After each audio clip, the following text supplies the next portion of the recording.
Alright, Shalom, Shalom. First and foremost, I like to give all the honor, the praise, and glory unto Yahweh, Bahashem, Yahushai, Bahashem, Rachakodash. Double honor to the elders and apostles of Great Millstone who rule well. Peace and salutations to the elect scattered abroad. Alright, this is the brother Barazal here with a lesson. The Lord willing, that's edifying. Alright. So the title of this lesson will be, continue to enter the straight gate, or something, along those lines, right? Because the Lord is in a heavy sifting period, right? A lot of those people are getting outed, for the wickedness that they've been doing. A lot of people leaving the faith. A lot of people pretty much getting enticed, right, or seduced by those, seducing spirits, right? And we're seeing a lot of that happen, people just kind of veering off, doing their own thing, going away from what they were taught, primarily, of course, from our elders and apostles of Great Millstone,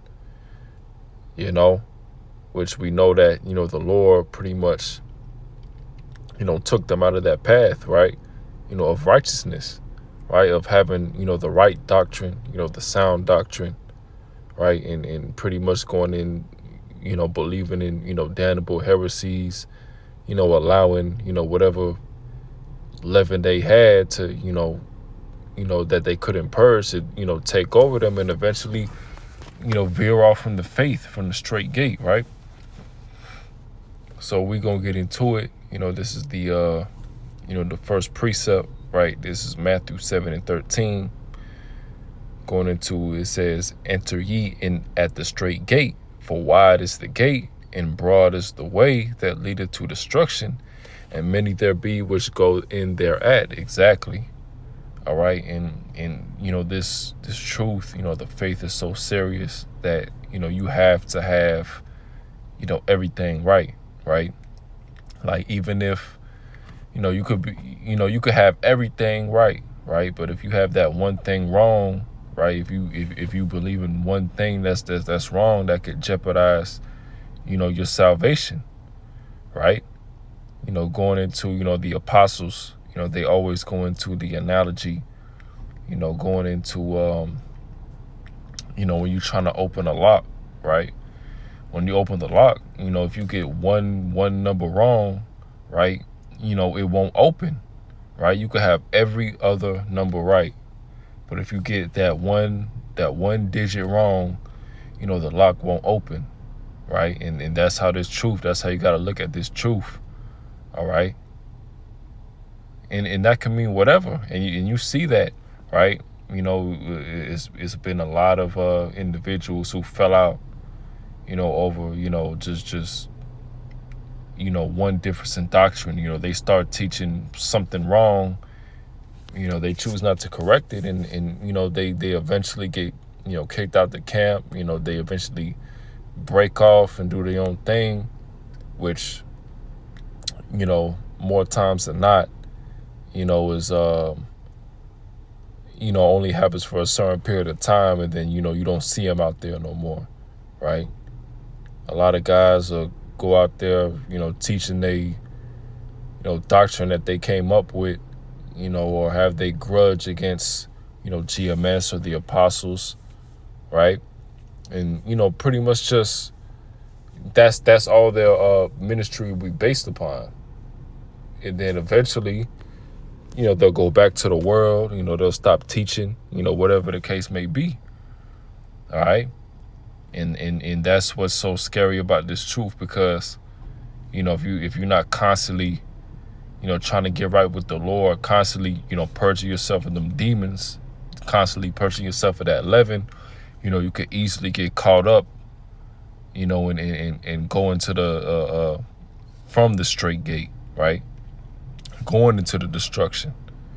All right, so let's read that again. All right, Matthew 7:13, it says, enter ye in at the straight gate, for wide is the gate, and broad is the way that leadeth to destruction, and many there be which go in thereat. Because straight is the gate and narrow is the way which leadeth unto life, and few there be that find it. Yeah, narrow is the way that leadeth unto life. The straight gate is narrow. All right. When you read into the scriptures, you understand that, the Lord is only dealing with a remnant, right? The 1/3, right? And you also have the 144,000 prophets, right? But that's a remnant, right? When we go into those who's going to get the judgment, get the destruction, we go into the 2/3, the 2/3 multitude, because most of our people have to be destroyed. All right. That's why the straight gate is narrow. You see?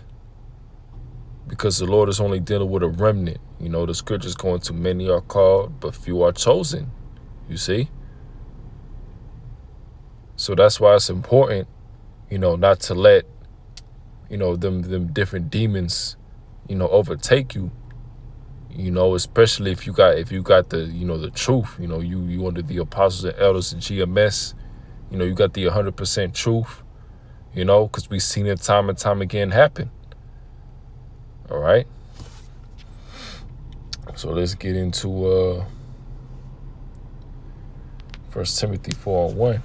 It says, "Now the Spirit speaketh expressly that in the latter times some shall depart from the faith, giving heed to seducing spirits and doctrines of devils." All right. In the latter times, in the last days, you see, because, we know that during this time, right, we have awakened to the fact that we're Israelites. This is the big awakening, started, of course, with the, the unicorn, the internet. All right. The apostles and elders, a great millstone, going on to YouTube. And, it was, ever since then, it's history. Right. So we see that, the latter times, right, those who's broke off, wanted to do their own thing, going away from the doctrine that they was taught from the elders and apostles of great millstone, and, giving heed to those seducing spirits, right, and doctrines of devils. You see? We can also get 2 Timothy 4:3. Or we can start at 1. It says, "I charge thee therefore before Yahweh and the Lord Yahweh Shah Hamashiach, who shall judge the quick and the dead at his appearing in his kingdom. Preach the word, be instant in season and out of season. Reprove, rebuke, exhort with all long suffering and doctrine." And that's what we do. All right. People like to say that, we hating, we just, whatever the case may be, but the Lord goes into, we have to rebuke, we have to reprove, we have to tell you that what you're doing is the wrong thing, that you preaching, the wrong doctrine, that you in the wrong spirit, and however, they take it, that's on them. But, we coming out and we doing the rebuke. All right. We reproving. All right. We telling you that you going off, and that ain't on, what they say on hating, it's really love. All right. Because at the end of the day, we want to see our people get right, but we understand that, this word is only going out to the elect. All right. And that's why, we don't sugarcoat anything. We don't, hide anything. We don't try to, we don't bring out the whole book, the volume of the book, because we understand that the elect is going to get it no matter what. You see?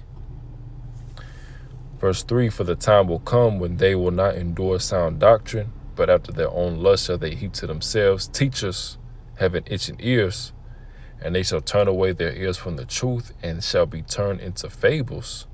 Yeah, and we seeing that happen. All right. A lot of people who know that they Israelites, they may have been sincere at first, but after some time of learning, whatever the case may be, they eventually break off, right, and have their own ulterior motives, view it as a money grab, view it as something to get, status, all right, something to get women, whatever carnal desire, it may be, all right, and we see that, all right, and we see that time and time again with these different leaders. We have, we believe, a lot of these different leaders sold out, right? A lot of these different leaders is taking the bag, of these different camps, all right. And if that's the case, the Lord is going to have to judge them, right? The scripture's going to, it's a fearful thing to fall into the hands of the Most High. We've seen a lot of these different individuals, who are leaders of these different camps, all right, who go against the apostles and elders at Great Millstone, right, be judged, you see? So this is going to be the last precept. This is Psalms 51, and we can start at 10. This is create in me a clean heart, O Yahweh, and renew a right spirit within me. Cast me not away from thy presence, and take not thy Holy Spirit from me.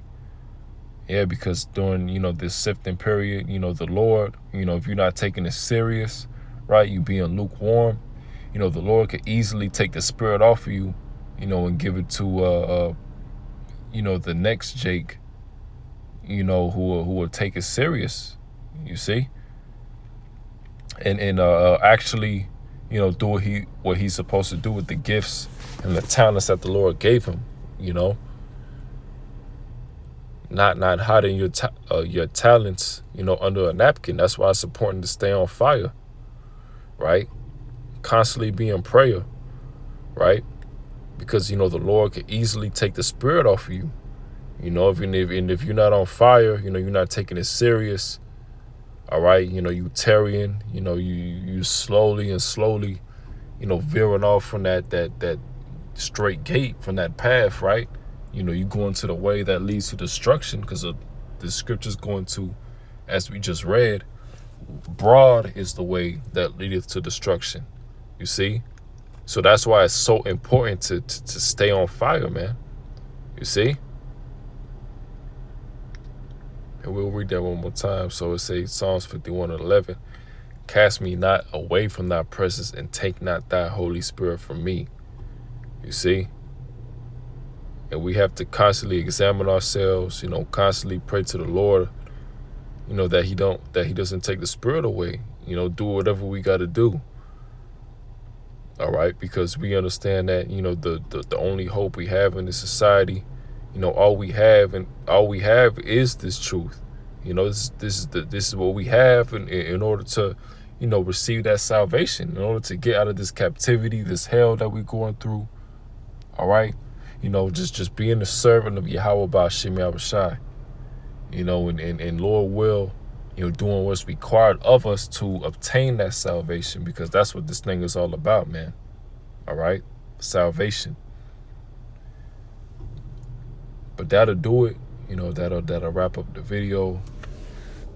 So with that, I'd like to give all the honor, the praise, and glory unto Yahweh Ba'Shem Yahushai Ba'Shem Barak HaKodash. Shalom.